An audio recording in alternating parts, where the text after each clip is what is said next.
Hello viewers, আসসালামু আলাইকুম। আসলে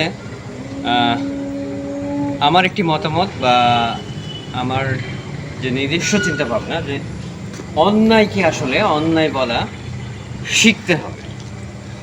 আমরা সমাজ বা দেশে বা আমাদের সব জায়গায় দেখি যে যারা আমার প্রিয় লোক, কাছের লোক, সে যতই খারাপ হোক আমি তাকে খারাপ বলি না, কিন্তু এই ব্যাপারটা কিন্তু ঠিক না।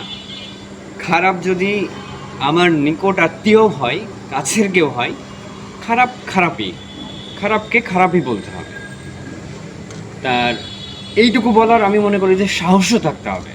মানে অন্যায়কে অন্যায় হিসেবেই দেখতে হবে, সে আমার সন্তান অন্যায় করুক না কেন। মানে এই জিনিসটা আমাদের মধ্যে থেকে একেবারেই হারিয়ে গেছে। যে আগের সময়ে যখন কোনো সন্তান অপরাধ করতো, বাবাই শাস্তি দিত।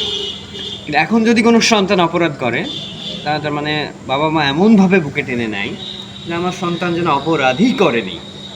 যার ফলেও কিন্তু সমাজে অন্যায় বেড়ে যাওয়ার এটাও একটি বড় কারণ বলে আমি মনে করছি।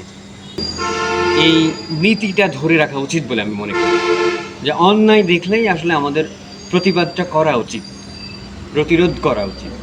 কিন্তু আমরা ইদানিং যে কোনো ধরনের অন্যায় দেখলেই মানে যেন এড়িয়ে যাই, এবং মানে আমার গায়েস হয়ে গেছে যে অন্যায় হোক না কেন।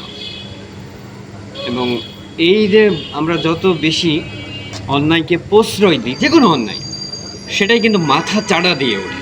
কারণ আমরা ইদানিং খুব বেশি, এত বেশি অন্যায়কে প্রশ্রয় দিই, আর সেটা আমার নিকটবর্তী, আমার কাছের, আমার পাড়ার, আমার এলাকার বা পুরো দেশের। মানে আমরা যেন স্পেডকে স্পেড বলতে পারি না।